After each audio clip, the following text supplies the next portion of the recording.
This channel does not promote any violent, harmful, or illegal activities. All content provided by this channel is meant for an educational purpose only.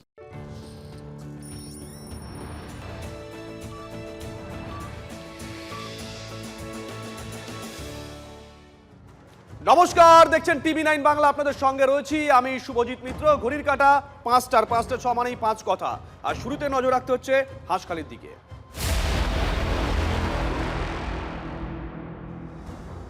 2022-এর April মাস, হাঁসখালিতে নাবালিকাকে গণধর্ষণ করে খুনের ঘটনা।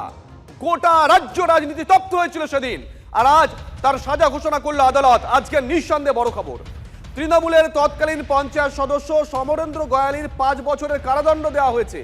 তৃণমূল নেতার ছেলে সোহেল ওরফে ব্রজ গয়ালি সহ 3 জনের আজীবন কারাবাস, দোষী আরও 3 জনের জেল, 2 নাবালককে 50,000 টাকার বন্ডে জামিন। 1 বছর পুলিশের নজরদারিতে থাকবে ওই 2 নাবালক, তারপর চূড়ান্ত রায় দেওয়া হবে তাদেরকে নিয়ে। নিঃসন্দেহে বড় খবর।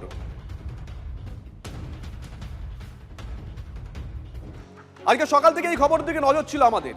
তবে আদালতের রায় খুশি নয় নিহত নির্যাতিতার মা।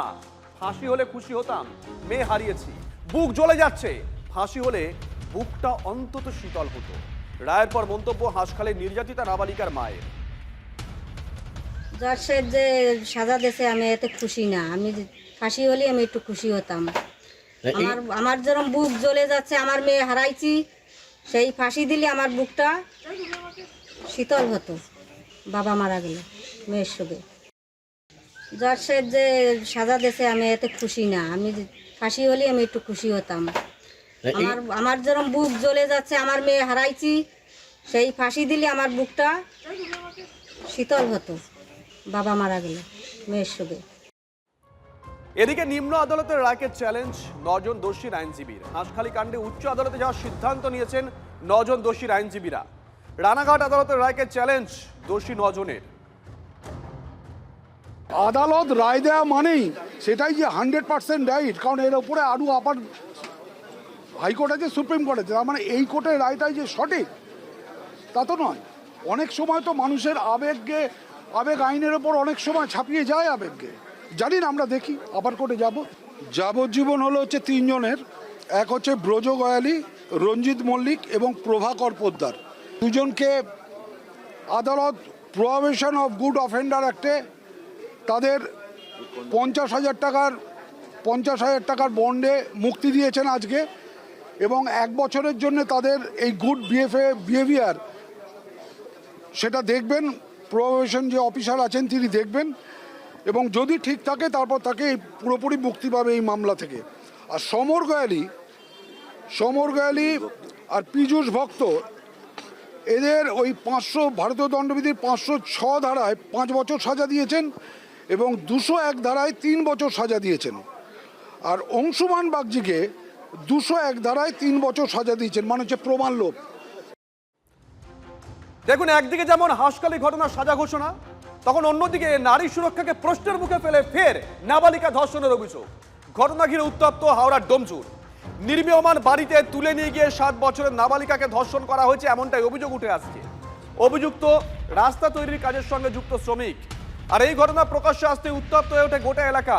উত্তেজিত জনতা গাড়ি বাইকে ভাঙচুর চালায়, আগুন ধরিয়ে দেওয়া হয় একটি ম্যাটাডোরে। অভিযুক্ত যুবক এখনো পর্যন্ত পলাতক, যে খবর পেয়েছি আমরা। ঘটনায় ক্ষোভে ফুঁসছেন স্থানীয়রা। এলাকায় মোতায়েন রয়েছে বিশাল পুলিশ বাহিনী।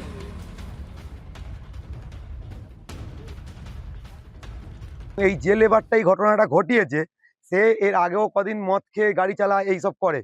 গাড়ি আজকে উল্টেও ফেলেছে নেশার ঘরে। তারপর এখানে আটটাতে এসে মেয়েটাকে ওই ঘরে নিয়ে যায়। আমরা চাইছি এখানকার এই এত পাবলিক, হাজার হাজার মা বোনেদের দোষীর যেন উপযুক্ত শাস্তি হোক।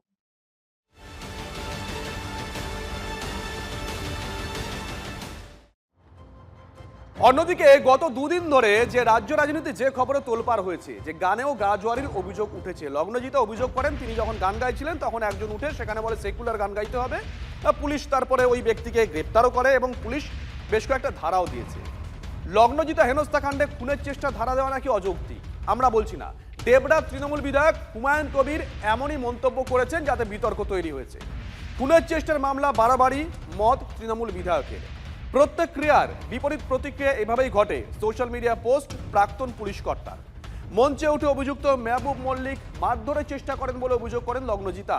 গতকালই খুনের চেষ্টা এবং শ্লীলতাহানি ধারা যোগ করে পুলিশ। যে পোস্ট করেছিলেন হুমায়ুন কবির, মানে ডেবরার তৃণমূল কংগ্রেস বিধায়ক, প্রাক্তন পুলিশ কর্তা, সেই পোস্ট আপনাদেরকে আমরা দেখাচ্ছি।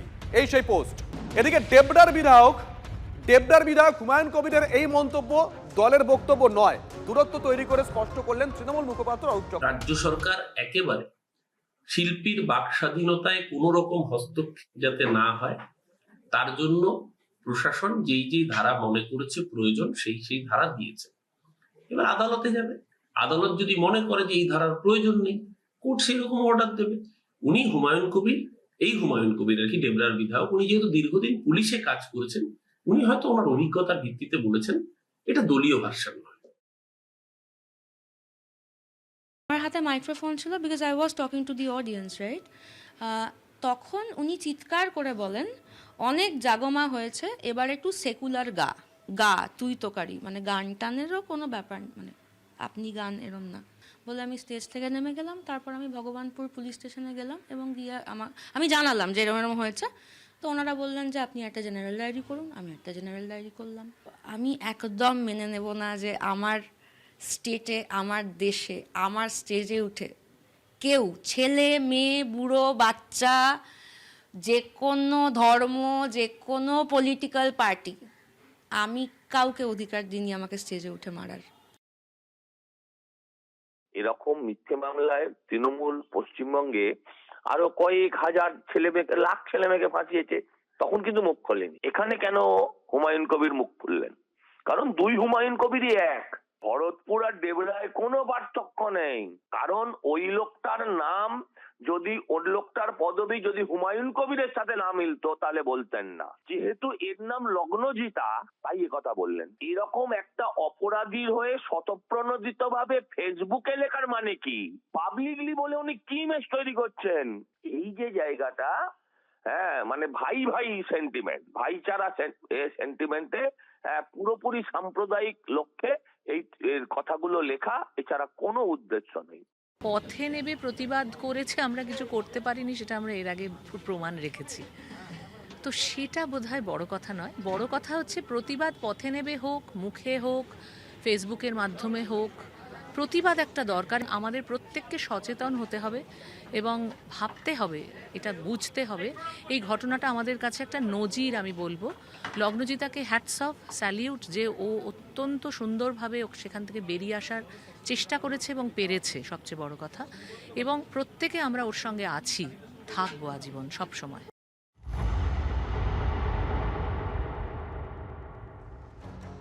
আরো একটা খবর, ভালো করে শুনবেন।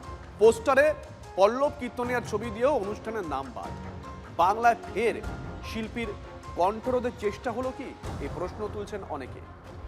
ভাতার বইমেলায় প্রতিবাদী শিল্পী পল্লব কীর্তনিয়ার অনুষ্ঠান বাতিল। শাসকের চাপেই অনুষ্ঠান বাতিল সংগঠকদের, এমনটাই অভিযোগ করেছেন সঙ্গীত শিল্পী নিজে। ফেসবুকে পোস্ট করে প্রতিবাদ করেছেন তিনি।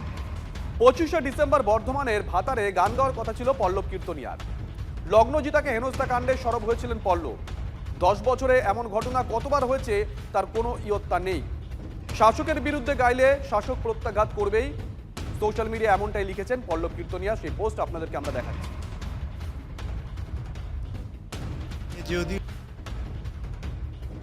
অভিজ্ঞতা আমার কাছে নতুন নয়, ফলে আমি তাদেরকে প্রথমেই সতর্ক করেছিলাম যে আমাকে নেওয়া কিন্তু ডিফিকাল্ট আর কি হবে আপনাদের পক্ষে।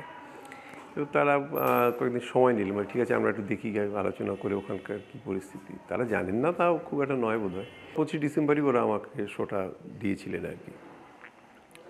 আচমকা এই দিন 3 আগে বোধ হয় ওরা হঠাৎ করে আমাকে একটা হোয়াটসঅ্যাপ করলেন যে অনিবার্য কারণবশত আমরা আপনার অনুষ্ঠানটা করাতে পারছি না।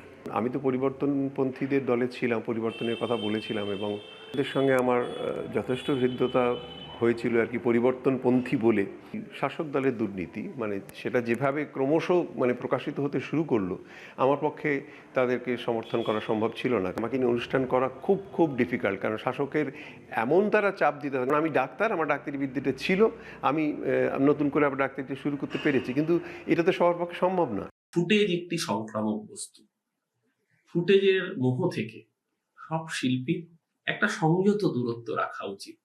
যে ঘটনা ঘটেছে অনভিপ্রেত, কিন্তু আবারও বললাম, ফুটেজ বড় সংক্রামক রোগ। এই শীতকালের সময় যেরকম সবসময় স্নান না করলে চামড়ার রোগ হতে পারে, তেমনি ফুটেজ নামক একটি রোগ, এটা সেলিব্রিটিদের মধ্যে যেন বেশি করে প্রবণতা না দেখা যায়, সেটার জন্য তাদের জন্য কামনা করছি। ফুটেজের মোহে এমন মন্তব্য করবেন না যাতে উস্কানি বাড়ে। যদি আপনি বামপন্থী মননের হন, তাহলে আপনার চেষ্টা করা উচিত যাতে উস্কানি না বাড়ে। যদি প্রকৃত বামপন্থী হন, সিপিএম মানে বামপন্থী না, সেই দিকে সতর্ক থাকা উচিত, সচেষ্ট থাকা উচিত। ফুটেজে হয়তো আপনার সাময়িক টিআরপি বাড়তে পারে, তাতে সমাজের কোনো উন্নতি হয় না। কোনো একজন শিল্পী তিনি কি গান করবেন কি গান করবেন না, এটা তো কেউ ঠিক করে দেওয়ার লোক না। ফলে যে কোনো লোকের স্বাধীনতায় হস্তক্ষেপ করার যে প্রবণতা তৃণমূলের সরকার চালু করে ফেলেছে, সে আপনি বাড়ি তৈরি করতে গেলেও তার স্বাধীনতায় হস্তক্ষেপ, গান করতে গেলেও তার স্বাধীনতায় হস্তক্ষেপ, প্রতিবাদ করতে গেলে তো জেল জরিমানা যা খুশি হয়ে যাচ্ছে। ফলে তৃণমূল সরকার তার প্রচ্ছন্ন এবং সামনাসামনি মদতে এই পরপর ঘটনাগুলো ঘটে। গতকাল 24 ঘন্টা আগে হুমায়ুন কবির তার রাজনৈতিক দলের নাম ঘোষণা করে এবং প্রার্থী তালিকা ঘোষণা করে, আর 24 ঘন্টার মধ্যেই বালিগঞ্জে প্রার্থী বদল করলেন হুমায়ুন। যে ইউপির টিকিটে বালিগঞ্জে লড়বেন না নিশা চট্টোপাধ্যায়। 7 দিনের মধ্যে বালিগঞ্জের সংখ্যালঘু প্রার্থী ঘোষণা করা হবে জানিয়েছেন হুমায়ুন। আমার জানা ছিল না উনি একজন সেলিব্রিটি, এটাই জানতাম। কিন্তু প্রত্যেকটা মানুষের ব্যক্তিগত স্বাধীনতা থাকে, সে কি খাবে, কিভাবে চলবে, কি পোশাক পরবে। কিন্তু প্রার্থী ডিক্লেয়ার করার আধ ঘন্টার মধ্যেই টিএমসির বিভিন্ন যে আইটি সেলের বা বিভিন্ন রকম অনলাইনে যেসব ফেসবুকে তেনার কিছু ছবি ভাইরাল হয়েছে, তাতে আমার মনে হয়েছে যে আমার শুরুটা এই ধরনের কোনো ব্যক্তিকে বিধানসভার মতো পবিত্র জায়গায় পাঠানোর জন্য বা আইন প্রণয়নকারী সদস্য হিসাবে পাঠানোর জন্য মানুষ আমাকে ভুল বুঝতে পারে। তাই আমি সেটা 24 ঘন্টা যেতে না যেতেই রাত্রেই সিদ্ধান্ত নিয়েছি যে এটাকে প্রার্থী রূপে রাখবো না, এবং আমি 1 সপ্তাহের মধ্যে বালিগঞ্জের কোনো একজন মুসলিমকে প্রার্থী হিসাবে তুলে ধরব। ভিডিওটা একটা অজুহাত হচ্ছে। আমি হচ্ছে একটা বেঙ্গলি, নিশাদ চ্যাটার্জি হিন্দু ব্রাহ্মণ ঘরের মেয়ে। তো ওনারা চাইবে না কখনোই কি আমি মুসলিম দল উনি যে দেখাচ্ছেন যে মুসলিম সাপোর্টার, এটাতেই বোঝা যাচ্ছে যে উনি শুধু মুসলিমকেই সাপোর্ট করছে, শুধু বাবরি মসজিদের জন্য, আর মুসলিমদের নিয়েই সবকিছু তৈরি হচ্ছে। নাকি কোনো দলটাকে তৈরি করলাম বা আমাদের যে এই দলটার মধ্যে আমার নামটা যে নেওয়ার পর আমাকে বাদ দেওয়া হলো, তো এটার যে আমার যে কেরিয়ার যে বরবাদ হলো, তার ভরপাই কে নেবে?